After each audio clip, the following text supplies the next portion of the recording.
वीर 9 साल का बुद्धिमान और साहसी बच्चा। कबीर 3 साल का मासूम और चंचल बच्चा। गोलू चाचा गांव के पुराने मजाकिया लेकिन रहस्यमयी इंसान। मीठी बिल्ली एक बोलने वाली जादुई बिल्ली जो बच्चों की मदद करती है। कहानी शुरू होती है प्रयागराज शहर से दूर एक छोटे से टाउन मनौरी में। वीर और कबीर अपने नाना नानी के घर छुट्टियां बिताने आए थे। वीर बहुत बुद्धिमान था और रहस्यमयी कहानियों में उसकी गहरी रुचि थी। कबीर छोटा था लेकिन बड़ा चंचल और जिज्ञासु। एक दिन दोपहर को जब सब दोपहर की नींद ले रहे थे, वीर और कबीर खेतों के पास खेल रहे थे। तभी उन्हें एक पुराना फटा हुआ नक्शा जमीन में दबा हुआ मिला। वीर ने उसे धीरे धीरे साफ किया और देखा कि वह एक खजाने का नक्शा था।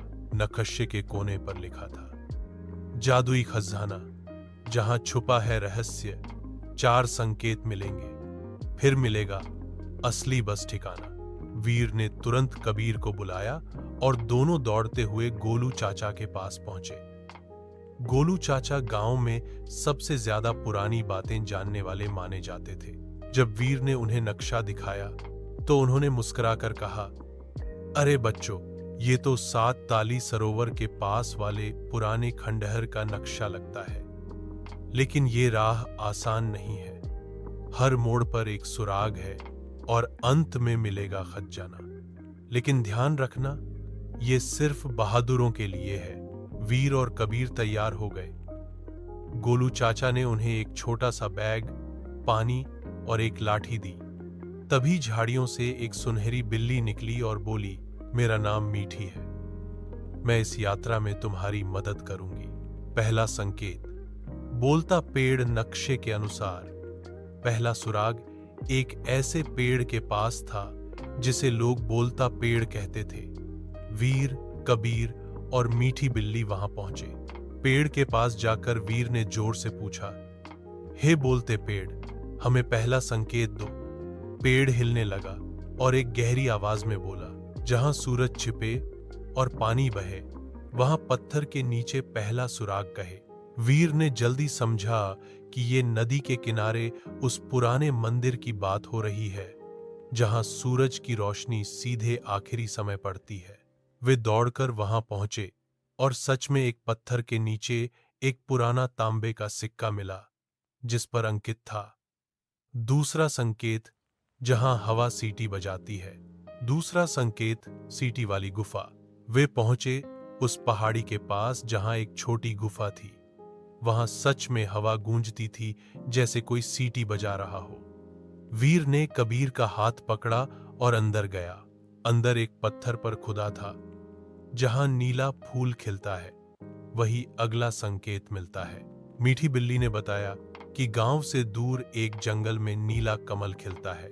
तीसरा संकेत, नीला कमल। तीनों पहुंचे जंगल में और एक तालाब में उन्हें वह नीला कमल मिला।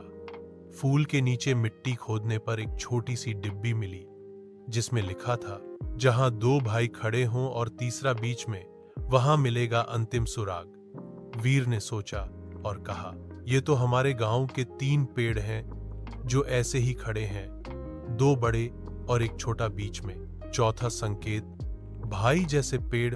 वे भागते हुए वहां पहुंचे और पेड़ों के बीच खुदाई की।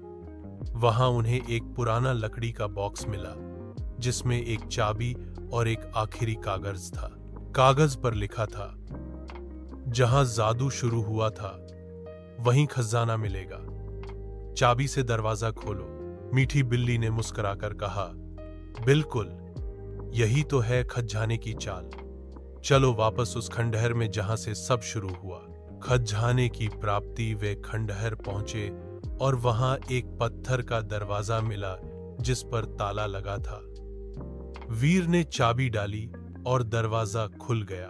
अंदर एक चमचमाती सोने की थाली, चांदी के सिक्के और एक किताब रखी थी। किताब का नाम था, सच्चे दिल वालों के लिए उपहार। वीर ने किताब खोली तो उसमें लिखा था, तुमने साहस, समझदारी और भाईचारे से ये यात्रा पूरी की। यही असली खजाना है। ये धन समाज के लिए है, जरूरतमंदों की मदद करना, यही सबसे बड़ा सोना है। गोलू चाचा और गांव के लोग वहां पहुंचे। सभी ने मिलकर उस खजाने का उपयोग गांव के स्कूल और अस्पताल बनवाने में किया।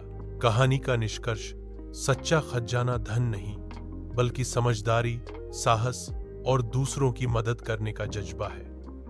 भाईचारा और ईमानदारी से हर मुश्किल रास्ता आसान हो जाता है। अगर आपको हमारी ये मजेदार और रोमांचक कहानी पसंद आई हो, तो कृपया वीडियो को लाइक करें, शेयर करें और चैनल को सब्सक्राइब करना न भूलें। आपकी एक छोटी सी मदद हमें ऐसी और भी दिलचस्प कहानियां लाने के लिए प्रेरित करती है। धन्यवाद।